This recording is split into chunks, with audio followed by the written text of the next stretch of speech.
Намайг Онжин Сүрэн гэдэг. Би санхүүгийн салбарт 22 дахь жилдээ бизнес эрхэлж байна. Бизнес хүнд одоо хамгийн чухал чадвар бол бас алсын хараатай. Тэгээ урт хугацаанд компани бизнесээ 5 жилийн дараа 10 жилийн дараа ямар хөө дүр төрхтэй юу хийж ямар үнцнийг бүтээж авахыг хардаг чадвар чухал байдаг. Тэгээ өнөөдрийн одоо богино хугацааны амжилт, богино хугацааны ашиг гэхээсээ илүү урт хугацаагаа харж чаддаг байх нь бол бас бизнес эрхэлж байгаа хүнд байх ёстой нэг чадвараа гэж боддог. 20 дугаарт нь болохоор одоо ялангуяа өнөөгийн нөхцөлд бол энэ өөрчлөгдөж байгаа энэ технологийн одоо хурдцтай, агцтай дэвшилтэй үе, энэ хиймэл оюун ухаан өдрөөр сараар ингээд хөгжиж байгаа энэ үед өөрчлөлтөнд дасан зохицох чадвар хэрэгтэй байдаг.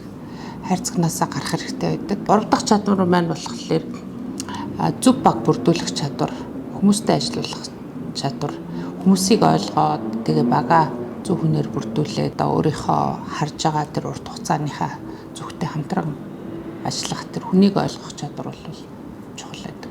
Би нэг олон жилийн өмнө уншиж байсан Blue Ocean Strategy гэдэг нэг ном байдیں۔ Ямар утга учиртай бэ гэхээр ер нь аль болох бизнесийн гэдэг нөгөө өрсөлдөөн багтай тийм шин зах зээлийг бий болгож төрүүлж одоо зах зээлд хөл тавих тухай. Далай нь одоо цэнхэр цэнгийг устаа байхад нь очиж тэнд одоо зах зээлийнхаа байр суурийг олох тухай тийм стратегийн ном байдаг. Тэр стратегийн номоос сөхөж харсан.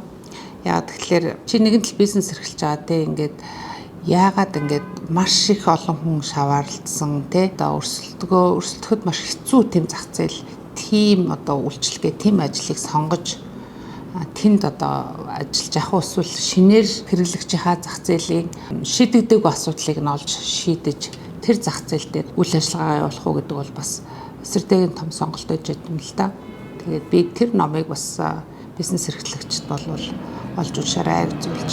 Шинээр бизнес эрхлэхдээ яг зах зээлийн хэрэгцээ эрэлж шаардлага байна уу гэдгийг сайн мэдэрдэг байх хэрэгтэй. Тэр мэдрэмж, тэр судалгааг заавал хийсэн байх хэрэгтэй. Шинээр үйлчлэг эрхлэхийн тулд. 2 дугаарт нэг бол сайн миний ярьсан те маш их олон одоо өрсөлдөөнтэй тэр салбарт орох гэж байгаа юу гэдгээ бас ойлгох хэрэгтэй. Тэндээс юугаар ялгарч иж би амжилттай болох вэ гэдгээ бас харж явах хэрэгтэй. 3 дугаарт нь бол cash flow, мөнгөний урсгал одоо чухал. Тэгэхээр эрхэлж байгаа бизнес чинь мөнгө бий болгож чадхаар бизнес байна уу? Урт хугацаанд энэ одоо өөрөө эрхлэж байгаа бизнес 5 жилийн дараа 10 жилийн дараа те аль хэр ингээд доктортой бусдаас ялгаатай байх юм бэ гэдгийг мэдээж бодох чухал байна. JS1 Монгол бизнесийн глобал хэл